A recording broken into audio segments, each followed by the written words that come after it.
Welcome to அம்மங்கா kitchen. நம்ம கிச்சனில் இன்றைக்கி பார்க்க போகிற ரெசிபி ரொம்ப டேஸ்டியான இந்த கேரட்டை வச்சு ஒரு கேரட் புட்டிங் எப்படி செய்கிறதுன்னு பார்க்கலாம். ரொம்ப ஹெல்த்தியான, குழந்தைங்களாம் ரொம்ப விரும்பி செய்யக்கூடிய இந்த கேரட் புட்டிங் செய்கிறதுக்கு தேவையான பொருள்லாம் 3 கேரட்டு, அகரகர், 1 கப் ஜீனி, 2 ஸ்பூன் வேர்க்கடலை, 1 கப் பால். இவ்வளோ தான் இதுக்கு தேவை. இப்போ கேரட்டை நம்ம கட் பண்ணி குக்கரில் சேர்த்துக்கலாம். நல்லா பெரிய பீஸாகவே கட் பண்ணிக்கலாம்.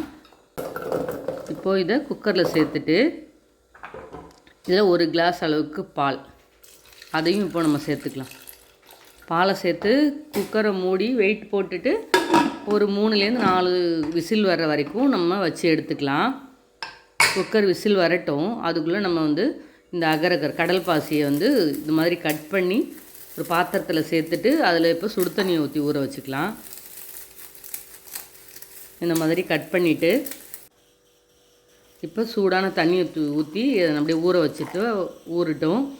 அதுக்குள்ளே நம்ம குக்கர் விசில் அடங்கிடுச்சு. இப்போ இந்த வேக வச்ச கேரட்டை பாலோடு சேர்த்துட்டு அதில் நம்ம வேர்க்கடலையை 2 ஸ்பூன் அதையும் சேர்த்து மூடி போட்டு நல்லா நைஸாக எவ்வளோ முடியுமோ அந்தளவுக்கு நைஸாக அரைச்சி எடுத்துக்கலாம். இப்போது அடுப்பில் சட்டியை வச்சுட்டு ஊறிட்டு இருக்க அகரகர் அந்த கடல் பாசியை போட்டு நல்லா கரையிற வரைக்கும் அப்படியே கொதிக்க விடலாம். அகரகர் நல்லா கரைஞ்சி கொதிக்க ஆரம்பிக்கிட்டோம். இப்போது நம்ம அகரகர் நம்ம அகரகர் சேர்க்குறோம், கேரட் சேர்க்குறோம், பால் சேர்க்குறோம். குழந்தைங்களுக்கு ரொம்ப ஹெல்த்தியாக இருக்கும். ரொம்ப விரும்பியும் சாப்பிடுவாங்க இந்த ஃபுட்டிங். இப்போ நம்ம அரைச்சி வச்ச பேஸ்ட்டை அதில் சேர்த்தாச்சு. நல்லா இப்போது சேர்த்துட்டு நல்லா கலந்து விட்டுட்டு அந்த மிக்சிலையும் கொஞ்சம் தண்ணியோ இல்லை பாலோ சேர்த்து கலந்துட்டு அதையும் இப்போ சேர்த்துக்கலாம். சேர்த்து நல்லா கலக்கி விட்டு இப்படி கிண்டி விட்டுருங்க. நல்லா கரைஞ்சி அப்படி கலந்து வரட்டும்.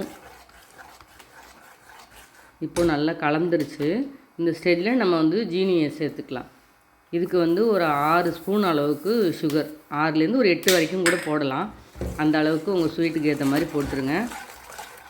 நல்லா கரைஞ்சி வரட்டும். ஜீனி நல்லா கரைஞ்சி வரட்டும். அவ்வளோதான். நம்ம இப்படி கொதிக்க ஆரம்பிக்குது. இந்த மாதிரி நல்லா கொதி வர ஆரம்பிக்கட்டும். போதும், அவ்வளோதான், ரெடி ஆகிடுச்சு. இதை அப்படியே நம்ம வேறு ஒரு பாத்திரத்தில் ஊற்றி செட் பண்ணி வச்சுக்கலாம்.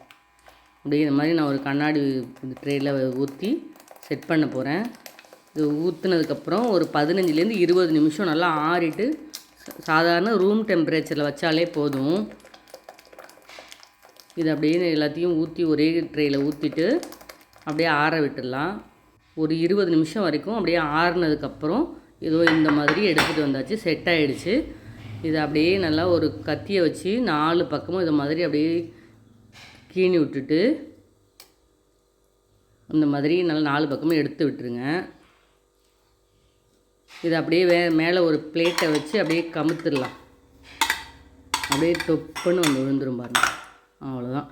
இதுக்கப்புறம் இதை அப்படியே பீஸ் போட ஆரம்பிச்சிடலாம். அவ்வளோதான். ஒரு அருமையான கேரட் ஃபுட்டிங். ரொம்ப ஹெல்த்தியாக குழந்தைங்க எல்லோரும் ரொம்ப விரும்பி சாப்பிடுவாங்க. ரொம்ப ஹெல்த்தியானதும் கூட. நம்ம பீனட் சேர்த்துருக்கோம், அகரகர் சேர்த்துருக்கோம், கேரட் சேர்த்துருக்கோம், பால் சேர்த்துருக்கோம்.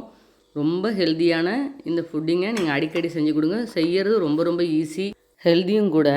அவ்வளோதாங்க, ஒரு கேரட் ஃபுட்டிங் சூப்பராக ரெடி ஆகிடுச்சு. இதே மாதிரி நீங்களும் செஞ்சு பார்த்துட்டு எப்படி இருக்குன்னு கமெண்ட்டில் சொல்லுங்கள். எப்பவும் போல் நம்ம அம்மங்கா கிச்சனை லைக் பண்ணுங்கள், ஷேர் பண்ணுங்கள், சப்ஸ்கிரைப் பண்ண மறந்துடாதீங்க. ஃப்ரெண்ட்ஸ் அண்ட் ஃபேமிலிக்கும் ஷேர் பண்ணி விட்டுருங்க. நன்றி, வணக்கம்.